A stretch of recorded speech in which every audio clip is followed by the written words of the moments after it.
টিনুর বাড়ি আসার কারণ টিনু বলে দিয়েছে। টিনুর বাড়ি আসার কারণ টিনুর মা অসুস্থ, মানসিকভাবে শারীরিকভাবে, আর তার জন্যই টিনু মাকে দেখতে বাড়িতে এসেছে। কিন্তু ও এটাও বলল যে ও দিল্লি থেকে নিজেই অসুস্থ হয়ে এসেছে। ঠিক আছে, তো আমরা দেখতে পাচ্ছি আমাদের ফুলমুন্দি কিন্তু একটু অসুস্থ এবং মানসিকভাবে বিধ্বস্ত, এটা কিন্তু বোঝা যাচ্ছে। তাহলে টিনুর বাড়ি আসার কারণটা বুঝতে পেরেছ? মাকে সান্ত্বনা দেওয়ার জন্য, মায়ের শরীর অসুস্থ বলে দেখতে এসেছে। তো এইবার ও বলছে এখান থেকে যখন আমি দিল্লি যাব তখন যদি 80 কেজি থেকে 90 কেজিও হয়ে যায় আমার কিছু করার নেই, কারণ দিল্লিতে গিয়ে আমাদের এই ওয়েস্ট বেঙ্গলের যে খাবার দাবার সেগুলো সেই স্বাদ পাচ্ছে না বা সেগুলো পাচ্ছে না, সেই সমস্ত খাবার ও এখান থেকে খেয়ে তারপরে যাবে। তাতে যদি 10 কেজি ওর ওয়েট বেড়ে যায় ওর কিচ্ছু করার নেই। হ্যাঁ, আমরা জানি যে টিনু খেতে ভালোবাসে এবং পেটুক গোছের, মানে বেশি খাবো তা নয়, কিন্তু রকমারি খাবো।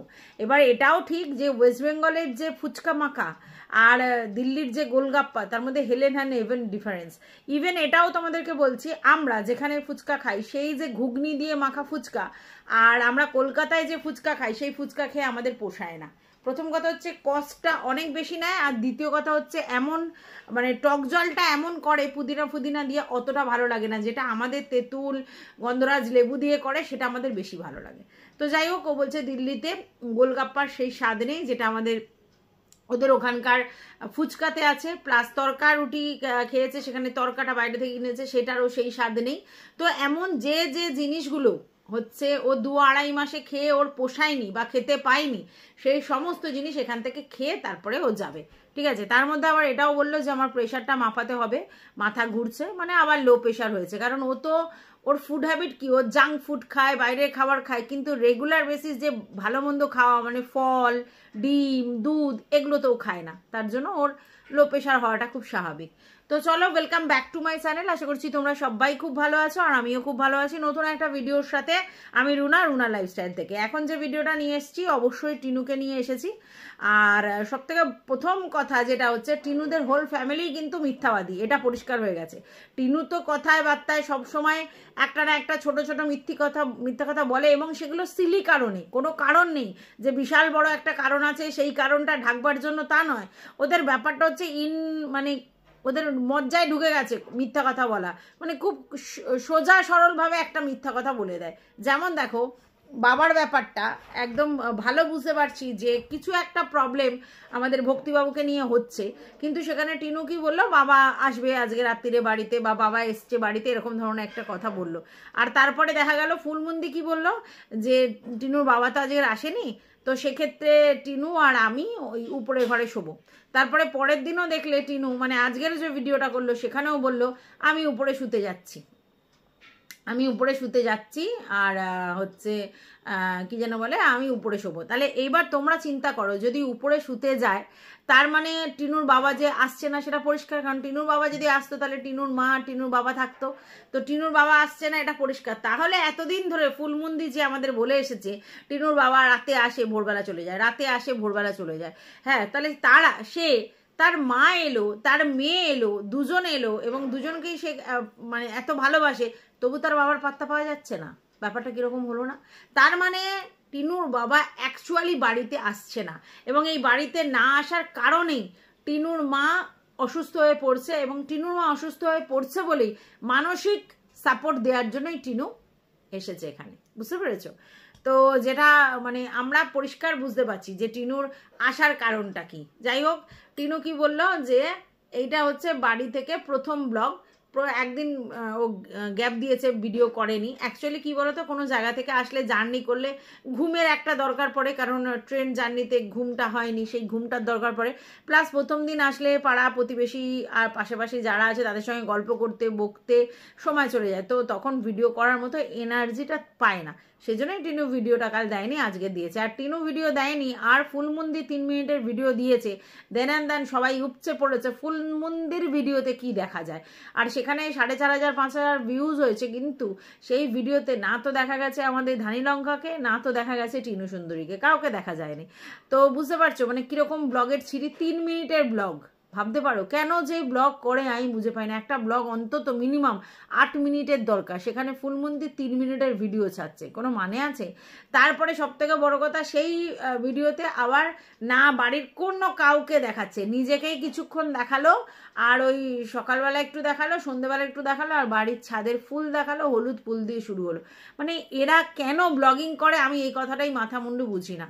যদি ইচ্ছে না করে করব না, যদি ইচ্ছে করে করব, কিন্তু ভালোভাবে তো করব, অন্তত 7-8 মিনিট ধরে তো ভিডিওটা করব, আর তো কাউকে আশেপাশে দেখাবো, নাহলে শুধুই আমাকে দেখানোর জন্য আমি ভিডিওটা করলাম। মানে অবাক হয়ে যায়। তো এটা সত্যি যে এখন পরিষ্কার বোঝা যাচ্ছে আমাদের ভক্তি কাকু কিছু তাল ঘটিয়েছে, যে কোনো কারণেই হোক কোনো তাল ঘটিয়েছে, এবং সেই অশান্তিটা এমন জায়গায় পৌঁছেছে যার জন্য টিনুকে ইনস্ট্যান্ট চলে আসতে হলো, কোনো আগে থাকতে কোনো রকম ব্যাপার না করেই চলে আসতে হলো, এবং ফুলমন্দির জন্যই আসতে হলো। তার মানে ফুলমন্দি কোনো কান্নাকাটি বা কিছু করেছে বা কিছু বলেছে, মানে শরীর টরীর খারাপ, তার জন্য টিনা চলে গেল। টিনা কি বলছে যে আমাদের মায়ের জন্য আমাকে আসতে হলো, মায়ের শরীর খারাপের জন্য। শুধু শরীর খারাপের জন্য এত দূর আসতে হয় না, শরীর মন দুটোই খারাপ, এবং সেটা মানসিকভাবে অনেকটা বিধ্বস্ত হয়ে গেছে, সেই জন্যই আসতে হয়েছে, বুঝতে পেরেছো? তো যাই হোক, আমরা সেটা বুঝতে পেরেছি। এইবার টিনু এসে বলল যে বাড়ির আশেপাশে চারদিকটা অনেকটা বদলে গেছে, ড্রেন হয়ে গেছে, ফুল গাছ কেটে দিয়েছে, আরও অনেক কিছু কিছু হয়েছে। হ্যাঁ, এটা তো বাস্তব যে তুমি যদি অনেক দিন একটা জায়গা থেকে চলে যাও, তাহলে অনেক দিন পর যদি সেই জায়গায় ফেরো, তাহলে দেখা যাবে যে অনেক কিছু জিনিস পরিবর্তিত হয়ে গেছে। এটা তো মানুষের জীবন পরিবর্তন হয়, আর আশেপাশের চারিপাশ পরিবর্তন হবে না, তো সেটা টিনু উপলব্ধি করতে পারছে। আচ্ছা, আর একটা ব্যাপার হলো, টিনু কিন্তু পরিষ্কার বলে দিল যে ও দিল্লি ফিরবে, কারণ ও বলল যে আমি যদি এখান থেকে 80 কেজি ওয়েটটা 90 কেজি করে ফিরি তাহলেও ফিরবো, মানে তাহলেও মানে হবে। তার মানে ও যে দিল্লি ফিরবে এটা অ্যাসিওর। তাহলে যারা যারা বলছিল যে দিল্লি ফিরবে না, দিল্লি যাবে না, এখানেই থেকে যাবে, ভুল বলছো। আর যারা বলছিল যে ফ্ল্যাট নেয়নি, কাকুদের ফ্ল্যাট, কাকুরা কোথাও মানে থাকতে দিয়েছিল তাই থাকছে, একদমই না। ও যে ফ্ল্যাটটা নিয়েছে ভাড়াতে, সেটা পরিষ্কার বোঝা গেল, কারণ ও ফিরবে বলছে। তাহলে ও তো ওই সব কিছু বলতো না। ফিরবে মানে কি? তার মানে দিল্লি ফিরবে, আর সেই জন্যই ফ্ল্যাটটা নিয়েছে। অর্থাৎ এই যে কথাগুলো, ভরং কথাগুলো মানে অনেকে বলছো, সেগুলোর কোনো মানে হয় না। আর দিল্লিতে ফিরবে, আর জিনিসপত্র নিয়ে যাওয়া নিয়েও একটা নিশ্চয়ই সমস্যা হচ্ছিল, কারণ হচ্ছে এই যে তোমার কি যেন বলে, ও যে বলছিল মুভার্স অ্যান্ড প্যাকার্সে পাঠিয়ে দিয়েছে, তো সেগুলো পাঠিয়ে দিলে তো এখন এই জিনিসগুলো থাকতো না। তার মানে আজকের ডেটে এটা ক্লিয়ার। আর অনেকেই বলছিল যে টিনু সেদিনকে এসে যখন ক্লিয়ার করেছে, তাহলে এই কথাগুলো ক্লিয়ার করবে। কোনো কথা আর টিনু ক্লিয়ার করবে না। ও প্রয়োজন পড়েছিল ক্লিয়ার করেছিল, দরকার পড়েছিল ভিউয়ার্সদের সঙ্গে ইন্টারাক্ট করছিল, আবার যেই দেখেছে পুরো ভিউয়ার্সরা ওকে মিথ্যাবাদী বলতে শুরু করেছে, দেন সেই ব্যাপারটাকে পুরো ডিনাই করে চলে গেছে, কাউকে কোনো রেসপন্স করেনি, আর কোনো কিছু ক্লিয়ার করছে না। দেখো, এটা আমরা বুঝি যে এই যে ব্লগাররা আছে, তারা আমাদের ভিউয়ার্সদের ভাবে যে তারা দেখতে বাধ্য, আমরা যাই করি আর তাই করি, কারণ তারা কিউরিওসিটি বশত দেখে, ভালোবেসে দেখে। তো আমি ক্লিয়ার করতে বাধ্য নই, একদমই তাই, কোনো ব্লগার ক্লিয়ার করতে বাধ্য নয়। তাহলে কেন করেছিল? অবশ্যই ভিউয়ার্সদের সঙ্গে ইন্টারঅ্যাক্ট করছিল। এবার যেই দেখেছে আবার ঝাড় খেতে শুরু করেছে, এবং এই মিথ্যা কথাগুলো ধরা পড়ে গেছে, বা এই ফ্রিজের ব্যাপারগুলো সমস্ত লোকের চোখের সামনে চলে এসেছে, দেন আবার সেই ব্যাপারটা থেকে বেরিয়ে গিয়ে অন্য গল্প শুরু করে দিয়েছে। যাই হোক, যেটা বুঝলাম সেটা ও দেখানোর চেষ্টা করেছে বৌদির সাথে, দাদার সঙ্গে আবার খুব ভালো একটা হেলদি রিলেশন, খেতে যাচ্ছে, ঘুরতে যাচ্ছে। তা ওরা তো ওই আশাতেই বসে আছে যে টিনু সুন্দরী কবে আসবে আর কবে আমাদেরকে খেতে ঘুরতে নিয়ে যাবে, কারণ ওটা তো এরা চায়, আর কি, তাই না? আচ্ছা, বাইদা অনেকে ফুলমন্দির ওখানে গিয়ে লিখছে টিনুর পয়সাগুলো নষ্ট করো না, টিনুর পয়সাগুলো সেভিংস করতে বলো, বিন্দু বিন্দুতেই সিন্ধু হয়, টিনুর পয়সাগুলো নিয়ে এরমভাবে ওয়েস্টেজ করো না, এটা বলছে। তো এই বিবেকবোধটা কি আমাদের ফুলমন্দির আছে যে টিনুর পয়সাগুলোকে এইভাবে নষ্ট করবো না, টিনুর একটা ভবিষ্যৎ আছে বা টিনুকে ভবিষ্যৎ করে দিতে হবে, সেই ব্যাপারটা আছে? আর মা বাবার যদি সেই ফিলিংস না থাকে, অন্য কারোর সেই ফিলিংস থেকে কোনো লাভ নেই, ঠিক আছে? আচ্ছা, আবার আরও একটা কথা শুনলাম যে টিনুর যে ফ্রিজটা, সেই ফ্রিজটা ওকে দিয়ে দাও, তোমাদের যদি প্রয়োজন পড়ে টিনু আবার কিনে দেবে, এই কথাটা বলছে। প্রথম কথা হচ্ছে, দেখো, এতদিন তোদের সিঙ্গেল ফ্রিজে চলে যাচ্ছে, টিনু তো শখ করে ওই ডাবল ডোর ফ্রিজটা কিনেছিল, তাই না? তাহলে ওর যখন শখ সেই অনুযায়ী ওর সাধ্যে ওটা কুলিয়েছিল বলে ও কিনেছে, তাহলে ওটা ওকেই দিয়ে দেওয়া উচিত, ওর লাগুক না লাগুক। আর আমার মনে হয় না যে ওই যে ফুলমন্দি আর তার ছেলে আর তার ছেলের বউ 3 জন থাকে, ম্যাক্সিমাম যদি ভক্তিবাবু আসতেন তাহলে 4 জন, সেখানে ওই একটা সিঙ্গেল ফ্রিজে হয় না, এরম নয়, তাই না? তাহলে কেন ওর ডবল ডোর ফ্রিজটাকে ও ধরে ওনারা ধরে রাখবে? এটা তো ঠিক নয়। আমার মনে হয় যার জিনিস তাকে দিয়ে দেয় ভালো, এটা যদি ওদের বিবেক বোধ থাকে তবে। এবার তার জন্য টিনাকে কিনে দিতে হবে এর মতো ব্যাপার নেই। হ্যাঁ, টিনা নিশ্চয়ই তার বাবা মার জন্য করবে, আলবাত করবে, করা উচিত যে কোনো ছেলে মেয়ের, কিন্তু টিনার নিজের জীবনটাই তো এখন ডগমগো। টিনা নিজেই তো মানে এস্টাবলিশড হতে পারেনি, টিনার জীবনে কিছুই তো এখন হয়নি। যে হারে পয়সা ইনকাম করেছে সে হারে তো কিছুই করতে পারেনি নিজের জন্যে, তাই না? তাহলে সেটা তো আগে দেখতে হবে, সচেতন হতে হবে, তারপর বাবা মার ব্যাপারটা আসবে। আচ্ছা, এবার বাবা সরকারি চাকরি করে, তারপরে হচ্ছে মাও কিসব করতো, তারপরে ব্লগ করে, তারপরে দাদার কাজ করে, তাহলে তারা তাদেরটা চালিয়ে নেবে না? কেন টিনুর উপর তারা নির্ভরশীল হবে? আর টিনুই বা সারা জীবন কেন দেখতে থাকবে? হ্যাঁ, টিনুর এক্সেস থাকলেও টিনু নিজের জন্য খরচ করে সেই টাকা ও ফ্যামিলির জন্য খরচা করলেও কিচ্ছু বলার নেই, কিন্তু টিনুর তো নিজের জায়গাটাই ডগমগ, তাহলে টিনু মা বাবাকে দেখতেই পারে। কিন্তু সেটা কেন বলছেন আপনারা? টিনুর জীবনটা আগে ঠিক করতে হবে না, সেটেল করতে হবে না? ওর জীবনটা কে সেটেল করে দেবে এটা আপনারা বলুন আগে, তাই না? তো যাই হোক, আমার মনে হয় এই মুহূর্তে টিনুর নিজের দিকটা আগে ভাবা উচিত। বাই দা ওয়ে, ওইদিকে ফুলমন্দি নাকি তার বৌমাকে বলেছে ঘটে পয়সা জমাও, সেই জন্য সবাই বলতে শুরু করেছে যে বৌমার জন্য এত চিন্তা, তার সেভিংসের জন্য চিন্তা, আর মেয়ের জন্য না। এই রকমই বেশিরভাগ কালচারের লোকজন, মানে এরকম ধরনের কালচারে যারা ছেলের কথা ভাববে, ছেলের সেভিংস, ছেলের বৌমার সংসার কি করে আলোয় আলোকিত হবে সেটা ভাববে, আর বৌমা মানে কিভাবে ভালো থাকবে সেই চিন্তা করবে, মানে ছেলের অ্যাসেট, ছেলের ভালো, সেগুলো চিন্তা। আর মেয়ে এদিকে শুধু ইনকাম করো আর দিয়ে যাও। কেন? ব্যালেন্স করো, ব্যালেন্স করো, যে ছেলে ইনকাম করলে আমাকে দেবে, মেয়ে ইনকাম করলে আমাকে দেবে, দুজনেই একটা মিনিমাম টাকা আমার হাতে দেবে, এইটা যদি মেয়ে মনে করে হাত খরচ হিসেবে, আর মেয়ে যদি থাকতো তাহলে সংসার খরচ হিসেবে দিত। তো সেইভাবে ব্যালেন্স করা উচিত, সেগুলো না করে দুমদাম শুধু বলা যে মেয়ের দেবার, ছেলেটা সেভিংস করা। কেন? এই করে করে তো ছেলেটা কুড়ে হয়ে গেছে, এই করে করে ছেলেটাকে বাইরে কাজ করতেই দেখবে না, বেশিরভাগ সময় সে ঘরে থাকছে। কেন? তার কারণ মা তাকে প্রশ্রয় দিয়েছে। আর মা যদি এরকম হয় যে ছেলের ব্যাপারে আমি ছেলেকে খাটাবো না, ছেলে তুয়ো করে রেখে দেবো, আর মেয়ে খেটে এনে আমাদেরকে শুধু দেবে, তা তো ঠিক নয়।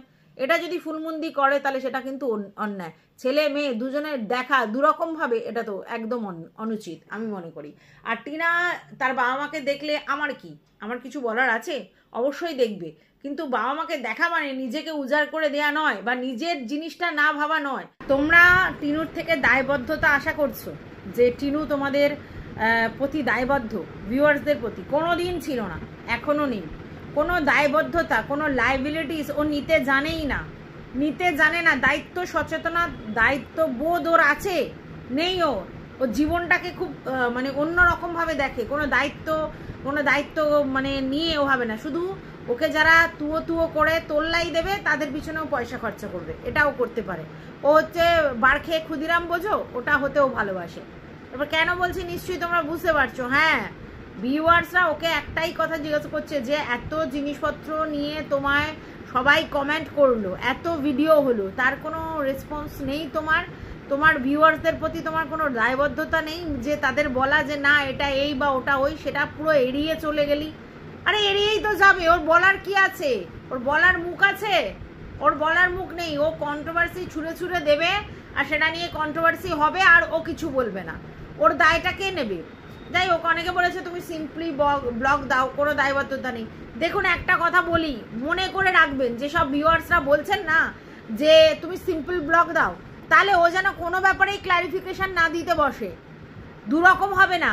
এক, তুমি ক্লারিফিকেশন দাও যে কোনো জিনিসের, যেমন সেদিনকে টোটোতে দেখা গেল, না অটোতে দেখা গেল ভদ্রলোকের জামা, সেটা আবার ও ক্লারিফিকেশন দিল, তাহলে আজকের ওর ফ্রিজটা নিয়েও ক্লারিফিকেশন দেওয়া উচিত।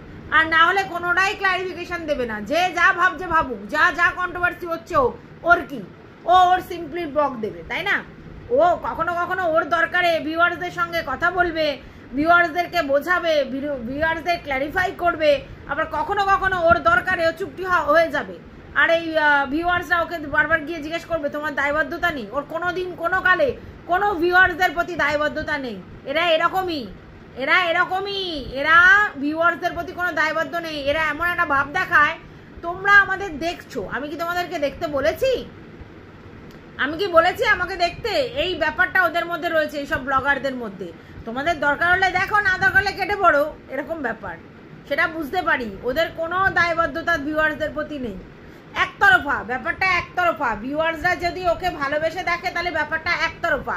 যেই সকল ভিউয়ার্সরা ফর কিউরিসিটি বশত দেখে তাদের কিচ্ছু বলার নেই, কারণ তারা কোনো এক্সপেকটেশন নিয়ে দেখে না, তারা মানে কিউরিসিটি বশত দেখে। কিন্তু কিছু ভিউয়ার্স তো আছে ওকে ভালোবেসে দেখে, তাদের প্রতি কোনো দায়বদ্ধতা ওদের নেই।